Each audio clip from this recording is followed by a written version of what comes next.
क्योंकि आतंकवाद से तो हमारी सेना, हमारी और बॉर्डर सिक्योरिटी फोर्स और सारी चीज़ें निपट लेंगी, लेकिन इस जातंकवाद से निपटना ये किसका मुख्य काम होगा और कौन इस जातंकवाद को निपटाएगा, ये बड़ा सवाल हमारे सामने खड़ा हो गया। और ये केवल हमारे सामने नहीं, यादव मंच के सामने, यादव समाज के सामने नहीं, ये पूरे समाज के सामने ये प्रश्न है, पूरे प्रदेश के सामने ये प्रश्न है कि जाति को लेकर, जहां धर्म को लेकर पहलगाम में हत्या की गई थी धर्म पूछकर, यहाँ तो जाति पूछकर इस तरीके का उत्पीड़न किया जा रहा है। तो इस तरीके के जातंकवाद को से कैसे सरकार निपटेगी और इस पर इतनी ढीली कार्रवाई अब तक क्यों की जा रही है? यादव मंच, जो यादव समाज का एक प्रमुख संगठन है, आज सरकार से ये मांग करता है कि 5 दिन बीत जाने के बावजूद जिस तरीके से पुलिस प्रशासन का रोल है, रवैया है, उसको देखते हुए हम सरकार से ये मांग करते हैं कि दोषियों के खिलाफ सख्त कार्रवाई करें और एक ऐसा मैसेज दे जिससे कि इस तरीके के असामाजिक तत्व, वो किसी भी बिरादरी में हो सकते हैं, किसी भी समाज में हो सकते हैं, उन तक एक कड़ा संदेश जाए और वो इस तरीके की हरकत करने की कोशिश ना करें। पहली मांग मेरी ये है। दूसरा डिमांड हमारी ये है कि इसमें SC/ST एक्ट को भी शामिल किया जाए, क्योंकि तीसरा व्यक्ति जो मुकुटमणि यादव, संत कुमार यादव और इसके बाद जो श्याम जी कठेरिया, वो दलित समाज से ताल्लुक़ रखते हैं, नेत्रहीन हैं वो, तो इसमें SC/ST एक्ट भी शामिल किया जाए इन धाराओं में, जो कि धाराएं लगाई गई हैं जिनके तहत ये गिरफ्तारी की गई है। SC/ST एक्ट कहीं नहीं लगाया गया है। इसी के साथ पीड़ित परिवार, जो पीड़ित पक्ष है, उनके परिवार को लेकर अब सुरक्षा का सवाल खड़ा हो गया, क्योंकि उनको भी धमकियां मिल रही हैं, वो भी परिवार असुरक्षित है और अभी तक उनकी सुरक्षा का कोई प्रबंध नहीं किया गया, ना तो पीड़ित पक्ष का और ना ही उनके परिवार का। इसी के साथ यादव मंच ये मांग करता है कि पीड़ित पक्ष को, चूंकि उनका आर्थिक नुकसान हुआ है, उनकी मानहानि हुई है और उनके सम्मान को ज़बरदस्त ठेस पहुंची है, इसलिए 25-25 लाख रुपए का आर्थिक तौर पर उनको सहायता प्रदेश सरकार द्वारा दी जाए।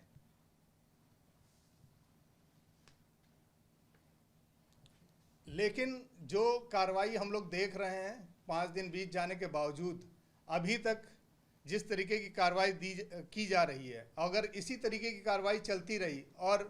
पीड़ित पक्ष को न्याय नहीं मिला, तो यादव मंच ये घोषणा करता है कि अगर इस तरीके की कार्रवाई होती रही तो बहुत जल्दी हम लखनऊ में एक विशाल आंदोलन शुरू करेंगे, जिसमें पूरे देश के, प्रदेश के यादव समाज के लोग यहाँ पर इकट्ठा होंगे और सरकार के खिलाफ फिर हम मोर्चा खोलेंगे। अगर इनको न्याय नहीं मिला और इस तरीके की कार्रवाई जैसी कि अभी तक चल रही है, ये आगे अगर इसी तरीके चलता रहा और सरकार द्वारा इसमें हस्तक्षेप नहीं किया गया, तो यादव मंच विवश होगा इस तरीके की कार्रवाई करने के लिए। इसी के साथ हम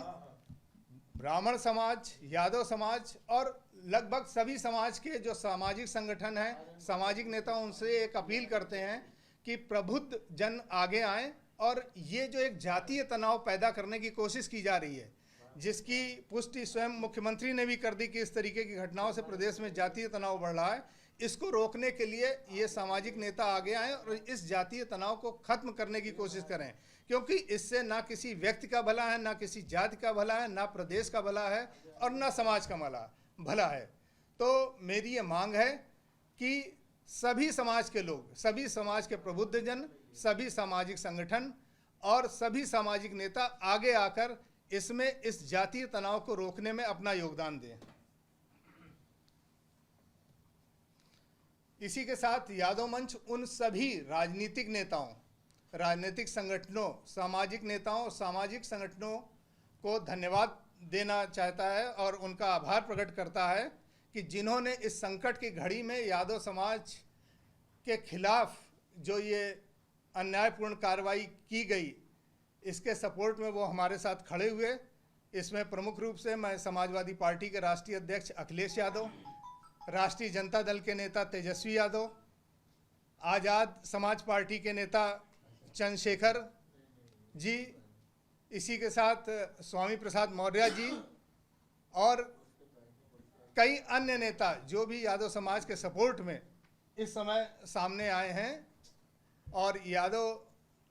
समाज को जिन्होंने अपना सहयोग दिया है और संकट की घड़ी में वो उनके साथ खड़े दिखाई दे रहे हैं, उन सभी का मैं हार्दिक धन्यवाद व्यक्त करता हूं। और साथ ही साथ मैं आपके माध्यम से, मीडिया के माध्यम से यादव समाज का भी आह्वान करता हूं कि इस संकट की घड़ी में कौन आपके साथ है और कौन आपके साथ नहीं है, इसको बहुत गंभीरता के साथ आप देखें और जब मौका मिले उसका जवाब आपको उसी रूप में देना होगा, क्योंकि इस अन्यायपूर्ण कार्रवाई के विरोध में कौन सा राजनीतिक दल, कौन सा राजनीतिक व्यक्ति, कौन सा सामाजिक संगठन, कौन सा सामाजिक दल आपके साथ खड़ा हुआ है, ये यादव समाज को, क्योंकि यादव समाज की बहुत गंभीर भूमिका आगे है, बहुत महत्वपूर्ण रोल आगे है। ये ऐसा समाज है जो सबसे अधिक जनसंख्या वाला समाज है और इसकी बड़ी अहम भूमिका है, खासकर उत्तर प्रदेश में। तो इस समाज को इन सारी चीज़ों को बहुत गंभीरता के साथ देखना चाहिए और इस तरीके की परिस्थितियों को ध्यान में रखते हुए आगे इसका रिएक्शन इसी प्रकार से देना है। आज एक और स्टेटमेंट पूर्व डिप्टी सीएम दिनेश शर्मा जी का आया। उन्होंने एक स्टेटमेंट दिया है कि यादव समाज जो है वो भारतीय जनता पार्टी के साथ जुड़ रहा है और इसको देखते हुए इस तरीके की घटनाएं करवाई जा रही हैं। ये एक बड़ा महत्वपूर्ण स्टेटमेंट है कि यादव समाज भारतीय जनता पार्टी प्रदेश सरकार के साथ जुड़ रहा है और उसको रोकने के लिए इस तरीके की घटनाएं हो रही हैं। तो इस संबंध में मेरा ये कहना है कि यादव समाज प्रदेश सरकार के साथ, भारतीय जनता पार्टी के साथ जुड़ रहा है, जुड़ सकता है, जुड़ेगा, लेकिन इसी के साथ भारतीय जनता पार्टी और प्रदेश सरकार को भी ध्यान देना होगा कि यादव समाज की कितनी भागीदारी सत्ता के साथ है, कितनी भागीदारी समाज के साथ है, सरकार के साथ है, पार्टी के साथ है। आज 75 जिलों में जिलाधिकारियों को अगर आप देखें तो कोई भी एक भी डीएम यादव बिरादरी से नहीं है। 75 जिलों में जो पुलिस कप्तान तैनात हैं, जो एसपी एसएसपी तैनात हैं, उसमें मात्र एक एसपी यादव समाज से है। यादव समाज पहला ऐसा समाज है जिसकी आबादी 2 डिजिट में है। किसी और हिंदू समाज के, सनातन समाज के किसी और जात की जनसंख्या 2 डिजिट में नहीं है। केवल यादव समाज ऐसा है जिसकी इतनी बड़ी आबादी है और उस समाज का प्रतिनिधित्व प्रदेश सरकार में क्या है ये आप देख रहे हैं कि कोई भी डीएम यादव नहीं है, एक जिले में पुलिस कप्तान केवल यादव बनाया गया है।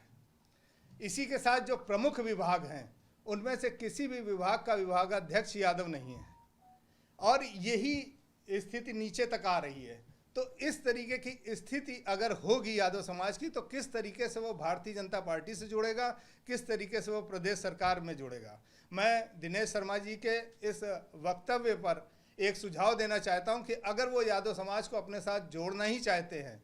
और उनकी इच्छा है, तो पहला काम उन्हें ये करना चाहिए कि वो उचित भागीदारी सरकार में, सत्ता में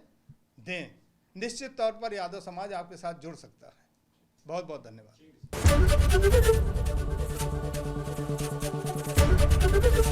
एबीपी गंगा, खबर आपकी, जुबान आपकी।